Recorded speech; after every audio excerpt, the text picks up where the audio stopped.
Hey guys, and welcome to my first cooking video. It's gonna be a long one, but well worth it, so hang in there. Now today we're cooking a pastrami brisket. Not just any pastrami brisket, but one inspired by a fantastic barbecue restaurant in Brooklyn by Joe Carroll called Fette Sau. If you've been, then you know that the pastrami is dynamite, so we're gonna try to recreate that taste with a few changes. Now you can get the recipe in Joe Carroll's book called Feeding the Fire. I'll leave a link in the description down below. Only thing about the book is that what is in the book isn't necessarily how they do it in the restaurant. There are some differences, and with careful research, I put together the ingredients so that you can get the same great taste like you were there, back at Fette Sau. Now let me show you how to go from this to this. Let's go. So here's our whole packer brisket that we're going to use for our pastrami. It's a big boy. It's about 20 pounds, and it's a choice Angus that we got from Restaurant Depot. So the only thing we need to do right now is get it out of the packaging. So here we got a nice sharp knife. We're going to go ahead and cut this out of the vacuum pack.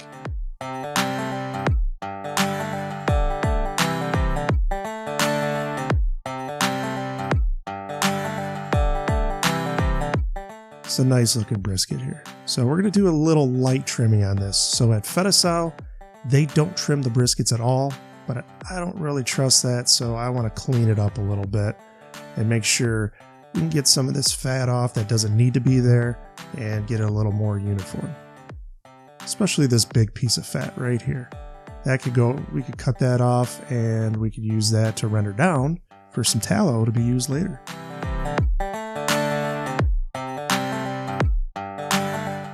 Just giving a nice little trim, all these little bits and pieces. Everything's not going to go to waste. All of this is going to go into making some tallow.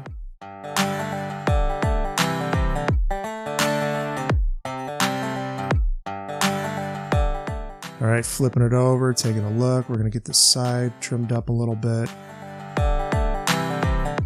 Just shaping it up a little bit. Just a little bit. We're gonna do a little bit since they don't trim it all over at Fette Sau. We're just gonna a little bit off the top.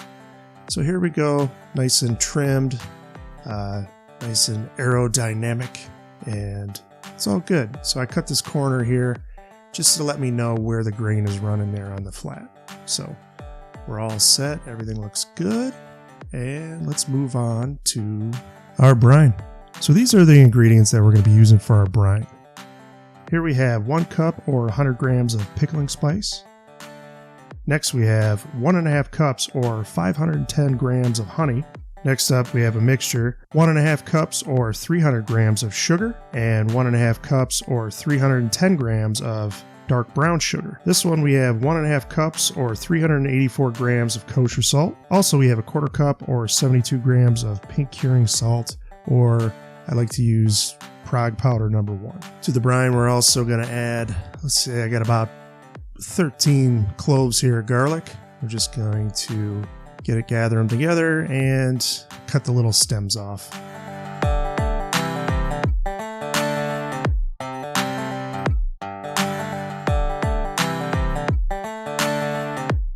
We're also going to use 1 whole Spanish onion.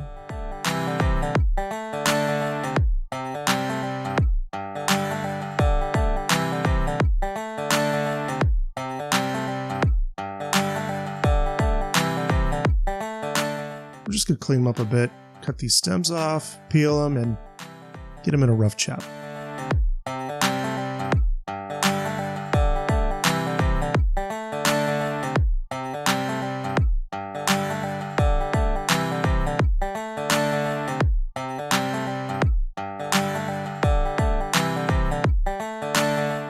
And we're going to add them to our container with the garlic. First thing we're going to do is toast off our pickling spices over medium heat. When everything starts smelling really good and you see the little coriander moving around in there or popping, then you know it's ready for the next ingredient.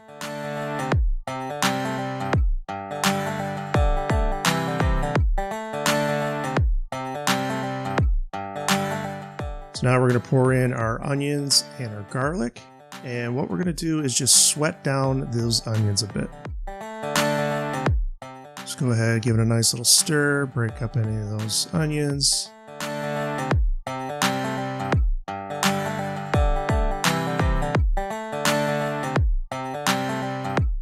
Now that we have the onions sweated down, we're going to go ahead and pour in our 6 quarts of water. First ingredient up in the pool is the salt. The kosher salt and the pink curing salt, or Prague powder number 1.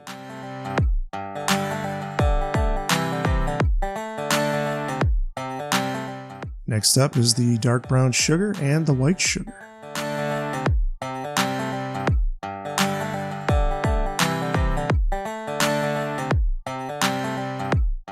That all in there.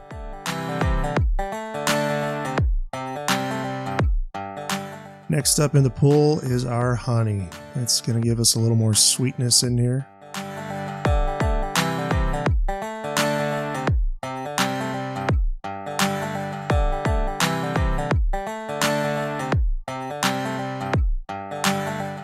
Now what we're going to do is, we don't want to bring this to a boil.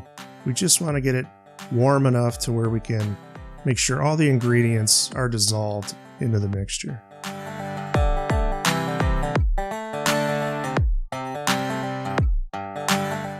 Now after a pot change later, we're going to go ahead and cool down this brine before we pour it over the brisket. We're going to go ahead and add some ice cubes to it to help that cooling a little faster.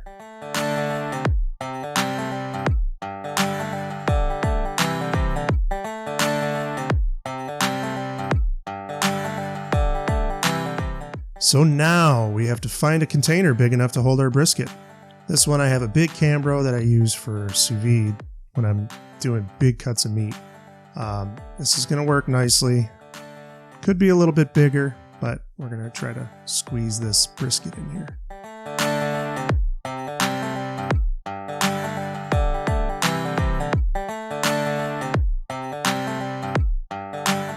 Alright, now we're going to go ahead and pour our brine on top. Make sure and get all that brine in, because we want this brisket covered.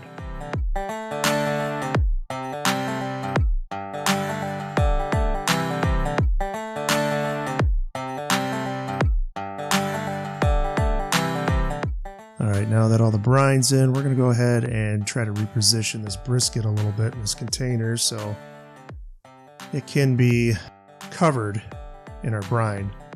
Now, a lot of times it's going to want to tend to float, so we're going to go ahead and put in a little bit of parchment paper on top to try to hold this down. You could put a little saran wrap on top as well, but just as long as everything's covered in this brine. So now that's covered, we're going to pop the lid on and we're going to put it in the fridge for 1 week. 1 week later. Alright, 1 week later. Now let's see what we got. So we did go ahead and we wrapped this all with saran wrap, and we're going to get rid of that, and we are going to get rid of the parchment paper.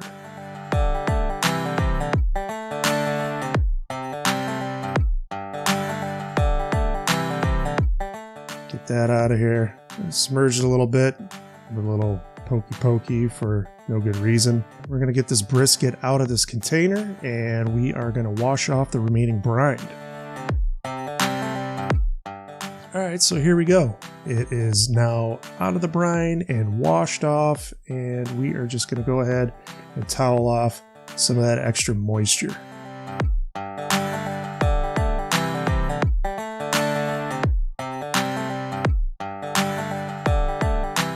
Now check out the little gash over here from the meat packing plant.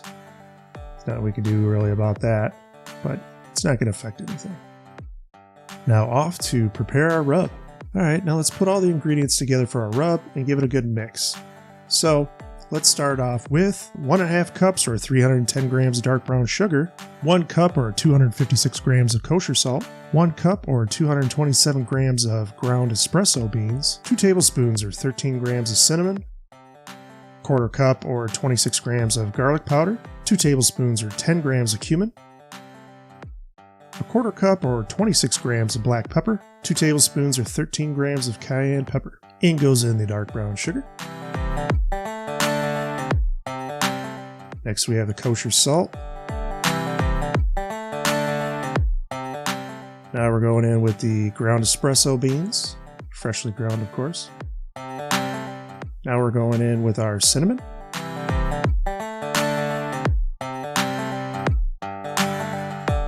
Next is our garlic powder.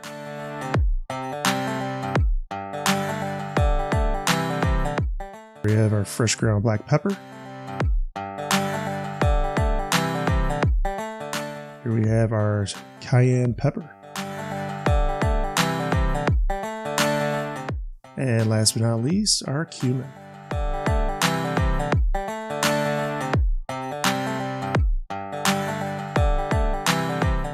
Now let's give it all a nice little whisk together. Make sure you're breaking up all those little clumps of brown sugar. Now this is going to make a lot of rub. We're only going to use about 1.5 cups of this for our brisket. The rest of it, you can put in a nice jar, put it away, and use it for other recipes.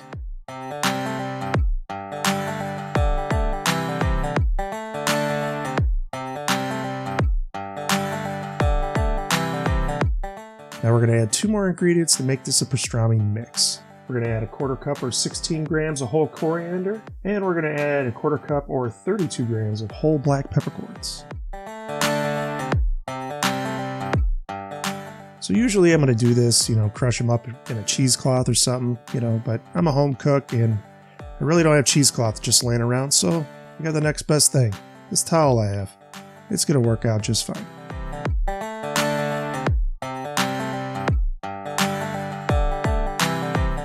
So let's go ahead and pour in our black peppercorns, followed up by our corianders.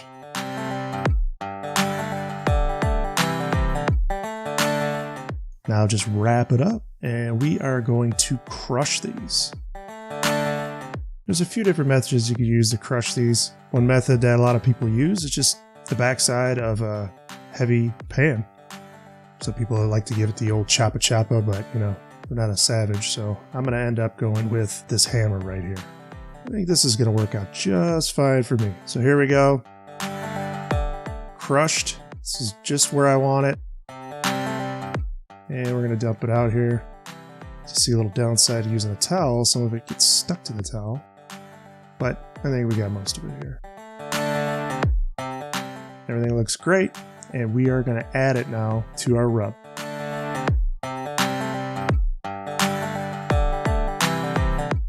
I could have used a little scoop I have here, but just wasn't handy at the time, so my hands will do.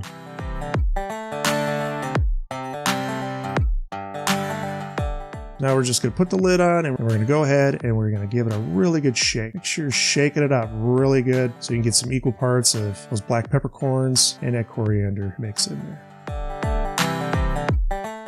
Alright, so now we're going to take our rub here and we're going to start on the bottom of this brisket and we're just going to put in maybe a little less than half of this on the bottom. We're going to rub it in really good.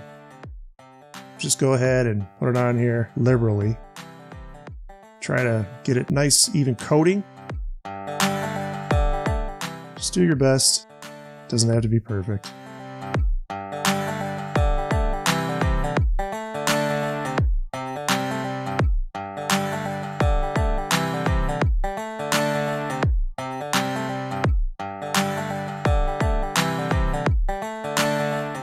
Now we're going to flip it on over. We are going to do the top side. This is where we're going to use most of our rub. We're going to go ahead and liberally sprinkle all the rest of this on the top here. This is going to also help get us a nice crust.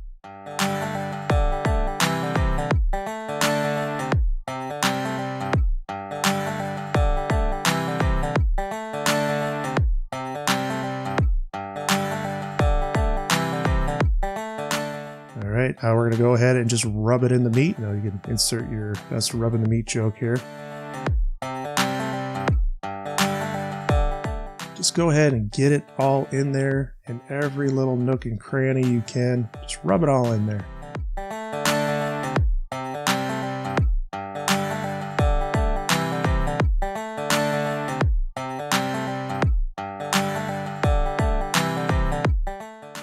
just getting this all nice and happy and ready for our smoker.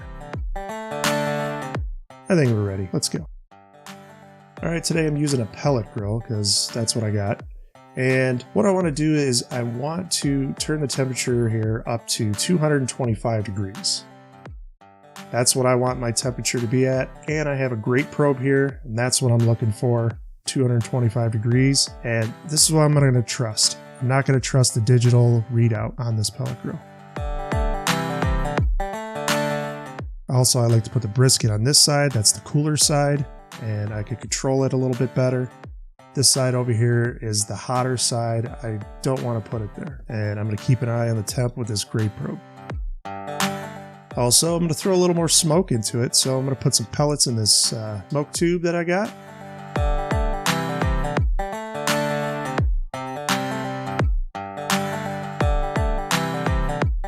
Now, the only pellets I'm using today are just a little blend of hickory, apple, maple, and oak.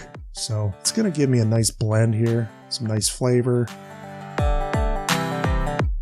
Now I'm putting the smoke tube back in, and we are going to light this on fire. All right, once it smolders, that's where we want it. So we're looking right on 225 on the temp. Let's check our dot, our grate probe. We're at 222, so we're right around that temperature that we're looking for. Now let's see what the electronics see. It says we're at 195, so don't trust that. So this is where my camera stopped, and I really didn't get any footage of me putting the brisket on, but there it is. Alright, so here is a little short interlude about tallow. So this is the result of all those pieces of fat that we trimmed and we rendered and filtered into some liquid gold that we are going to use later when we wrap this brisket. Alright, now we're checking on this brisket. We are 8 hours into the cook and it is looking mighty fine, and we are going to get it out and get it ready to be wrapped. Alright, this is after 8 hours and we're going to wrap. We're going to do a little pokey check on here, and the meat is still firm. So we're going to go ahead and we're going to put a temp probe in here. This one I got a thermal pop here, and these are really great and they are fairly cheap, so definitely recommend. If you don't have one of these, I'll put a link in the description down below where you can buy one for yourself. Now we're checking in the point, and we're going to go check into the flat, and we're just going to kind of probe around here and see what our temperatures are at this stage in the cook. Everything's looking good, so it is time to wrap. Now, this is where we're going to deviate from the recipe. Fette Sau doesn't wrap their briskets, but I'm going to use a technique that I've learned on the internet, and it's one of my favorite techniques for wrapping a brisket, and it's made famous by Leroy and Lewis and also Bradley on Chud's Barbecue. So if you haven't checked out his channel, stop on over there. He's got some great stuff. What we're going to do is we are going to wrap this using the foil boat method. So essentially, we are going to take this aluminum foil and create a little boat. And that little boat is going to allow us to capture a lot of that rendered fat from this brisket, and also allows the top side to be exposed. Makes it easier to check to make sure the crust is set and that the fat is being rendered properly. Now we got our boat set and sail back to the smoker.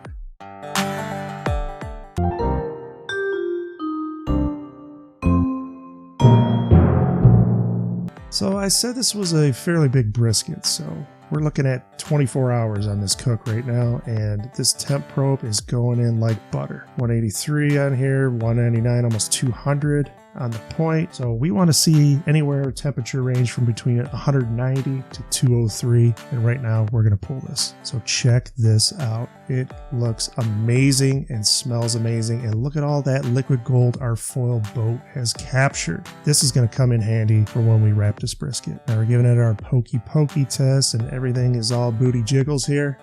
What we are going to do is we're going to put a probe in this. We're going to let the temperature cool down to about 165 before we wrap it and hold it in our oven.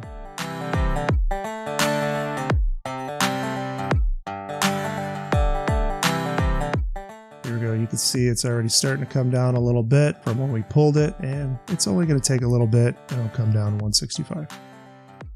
So here's where we stray again from the recipe. We're going to take some of that liquid gold that we made earlier, and we are just going to put about a cup of this down onto our foil so then we could set our brisket on it and get it all wrapped up and put it in our oven to hold.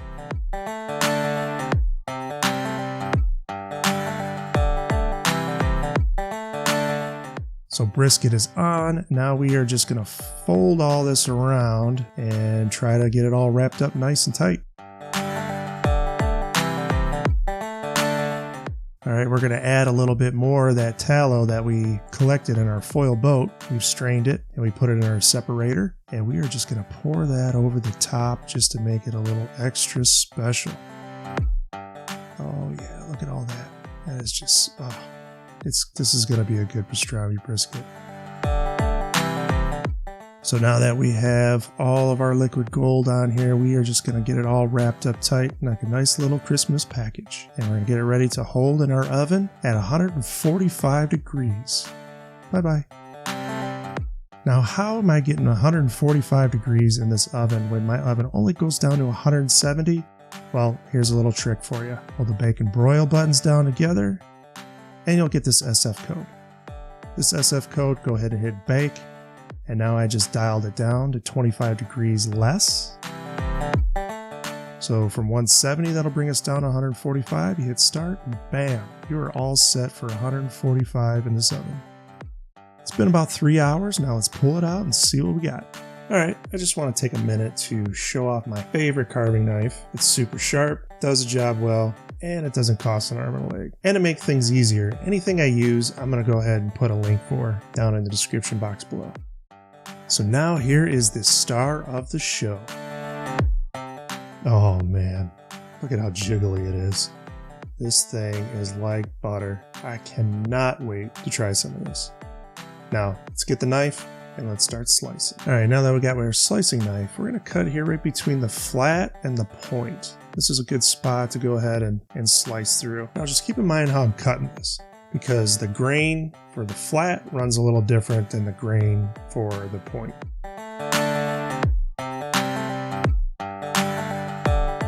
Oh my gosh, look at this. Oh boy, look at how juicy and just, I cannot wait to even try some of this. This came out so good. Just look at how juicy that is. Let me try a little piece here. Got to. Oh yeah, that's what I'm talking about. Now let's take a look at this point. Ooh, just look at how juicy it is. I mean, it's just, all right, I gotta cut into this. So we're gonna go ahead and we're gonna cut a little bit of burnt ends off here and give those a try.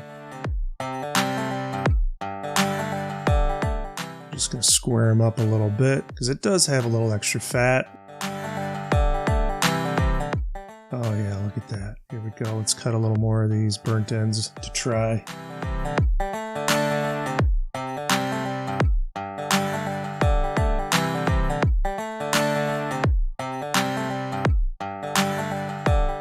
These things are so juicy. And of course, you know, we're gonna have to give it a little taste test. All right, we're going to take a few slices off of this point. It's just going through like a hot knife through butter.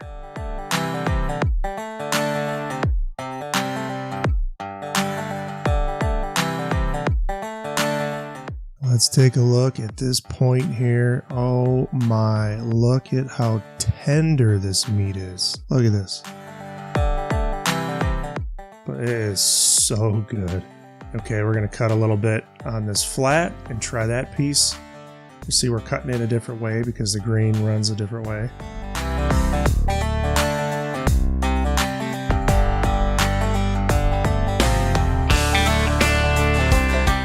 And it is just fantastic. Oh my. Just can't stop eating it. So let me tell you guys, This cook couldn't have came out any better. It is just fantastic, and I encourage you to try it. So what do we do with all this pastrami brisket that we made? Well, some of it I'm going to slice on my slicer for some pastrami sandwiches. Oh, I just can't wait.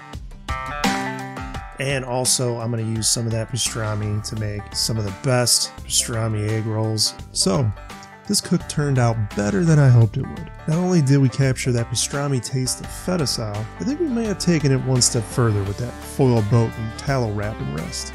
The only thing I'd really change is the trim on the meat. Fette Sau doesn't trim their pastrami briskets, and for me, I feel that it would be even better if it was properly trimmed with just the right thickness of fat. Other than that, this cook was fantastic, and I would recommend you give it a shot.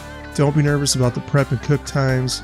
As long as you keep track of the temps, you'll do just fine. So that wraps up this episode. Don't forget to like and subscribe, and as we say on this channel, eat well, be well.